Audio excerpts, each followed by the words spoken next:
Well, today, just after the festival, so everyone's getting over the festival, and the traffic certainly isn't yet. But we've got Emily Brothers, the Labour candidate for Isle of Wight East, and Emily has brought Truffle, her guide dog. Hi. Hi, thanks for coming in, Emily. So, how's it going? It's going very well. We are not complacent, but very confident going forward that Labour's positive plan for change is having traction with people in Isle of Wight East. Brilliant. And what have you been actually doing to get to talk to people? We are delivering leaflets around the constituency, going out, having surgeries at different locations, hotspot leaflet drops, conversations with a lot of people around the constituency, as well as the usual website, social media, and other types of engagement. So the national polls are looking good for Labour, but the messages don't be complacent, so you're on message there. And do you think the national polls are going to be replicated on the Isle of Wight? They're going to do what the Islanders are going to do what the national polls indicate? Well, some of the polling which disaggregate to the constituency have the situation much closer, of course.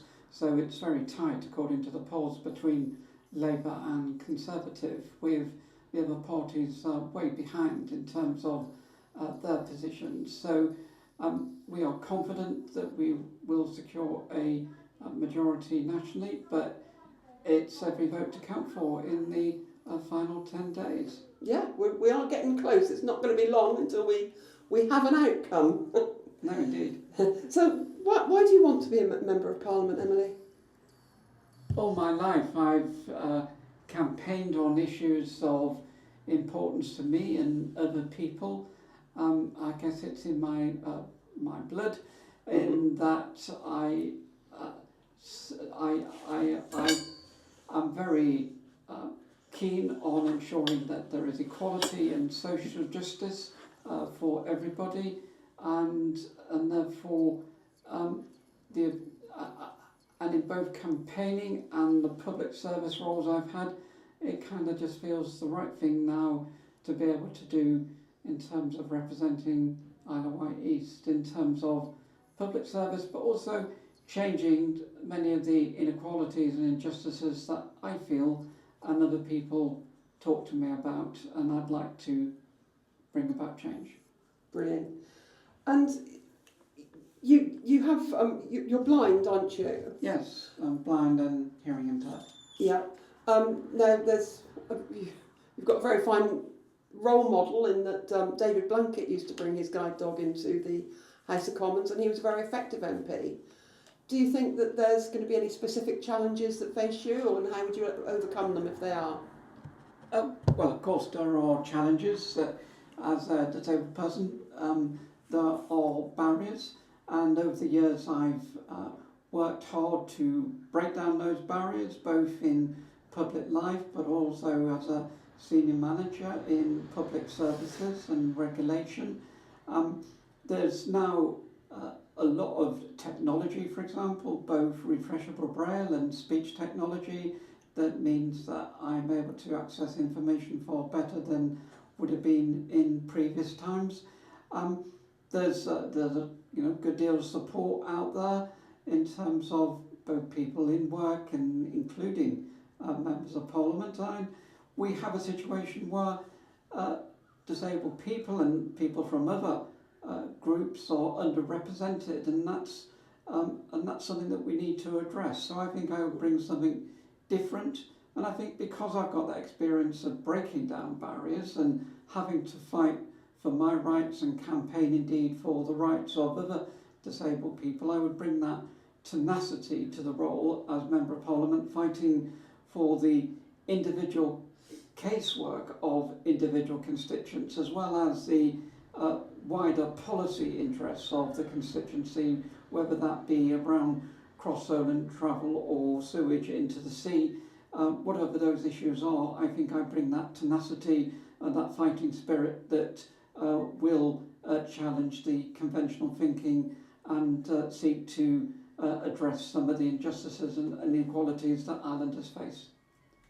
Yeah, well, as I say, David Blunkett proved that the sky's the limit. There's no, there's no holding back just because you are disabled, and can be a very effective Indeed. fighter for all sorts of things. Indeed, and David has been very supportive over the years. He Brilliant. has also been, successful Secretary of State, including Home Secretary, and he has demonstrated, as have other disabled people, both in Parliament and other walks of life, that disability itself is not a barrier. It's basically the barriers that are around that need shoving aside. Yeah. So you mentioned cross-Solent travel. What's the biggest challenge you feel is facing the island, or just Isle of Wight East? Do you look at the island as a whole, or? Well, it's the economy, which is being stifled by things like cross-Solent travel, and if we were to make it more reliable and affordable, then that would give better social mobility to islanders, but also attract more visitors in terms of tourism, and open up, for example, environmental related tourism in a greater way. I think there is great potential. We've just had the festival weekend.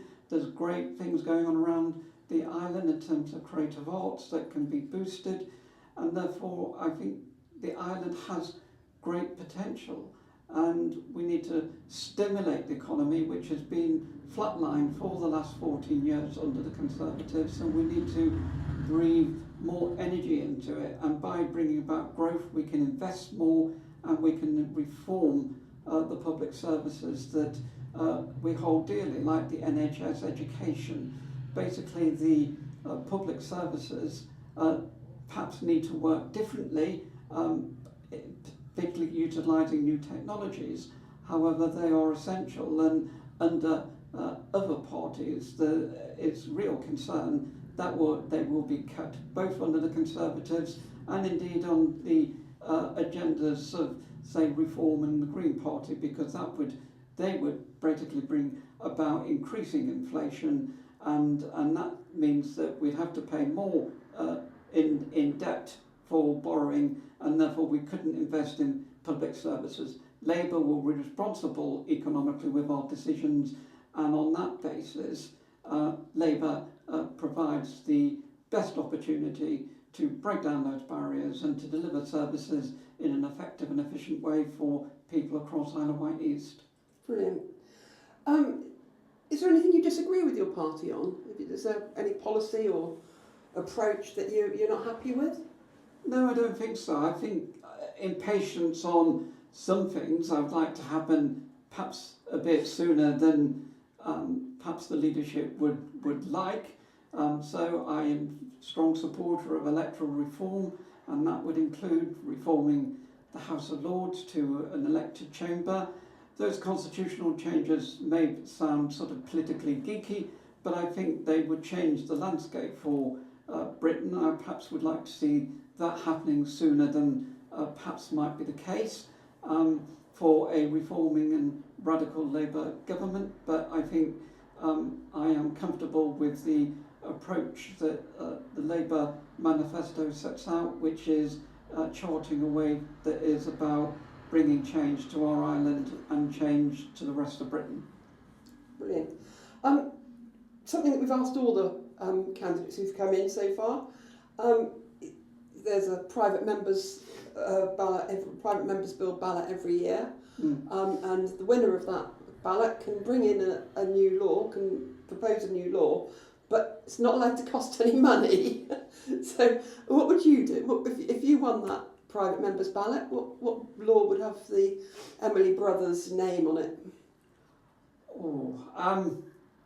I haven't thought that so far ahead. I don't think we should get ahead of ourselves, although we are confident about Labour's chances here on the island. I would certainly like to do something which was island related, was closely aligned both to Labour priorities that gave us a nudge in the right direction, as well as being relevant to the island, and that could be a range of things, and I want to talk to local community groups about how what their priorities might be, and see what might emerge. Because my role isn't just about advocating for the island in terms of Labour values and policy, but it's also about listening to local people and their priorities, and that will be an ongoing process, and I will utilise and draw on that engagement in order to inform my decisions on a private member's bill or ethical decision issues that aren't party whipped, and therefore I may have to make some difficult choices going forward. Yeah. Finally, anything amusing happened to you on the campaign trail or at the hustings, or? I don't think so. Yeah, really, I think there's been. I mean, we've been quite a serious lot at hustings, for example. There's been some, funny moments in the exchanges. Last week we had a great hustings with people with learning disabilities, and they were really not just asking questions, but giving vent to their feelings and really engaging in a positive way, showing that people with learning disabilities really do and can have a voice. And at one point, one of the young people asked whether the candidates would be taking away their bus passes, and I pulled out my own bus pass as a disabled person and held it up and turned to my Conservative and other candidates and said, "Are you going to come and take this away?" And that went down really well. They had a good laugh, because the message I was saying was that I would defend my bus pass, I will defend your bus pass.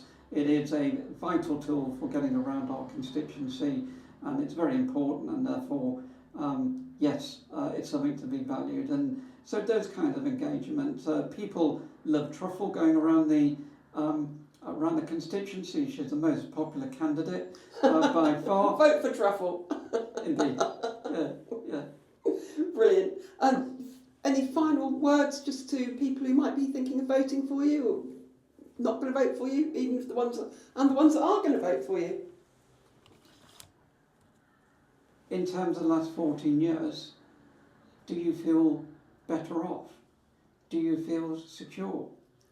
Do you feel it's time for change? If you believe the national polls and we're going to have a Labour government, then I believe I'm best placed to influence ministers within that government. And therefore, I can align local priorities to national priorities in a much better way than anybody else on the list of candidates. And going forward, I will say I'm a relentlessly hard-working person. I will engage, and I will debate, and I will work with community organisations to shape our future. And that's why I ask for people's trust. And I would say it isn't working, it hasn't been working, and therefore it's time for change, and it's time to get our island's future back. And that's with Emily Brothers, that's with Labour. Okay, thank you very much, Emily. Hope you enjoy the rest of the campaign, and best of luck. Thank you.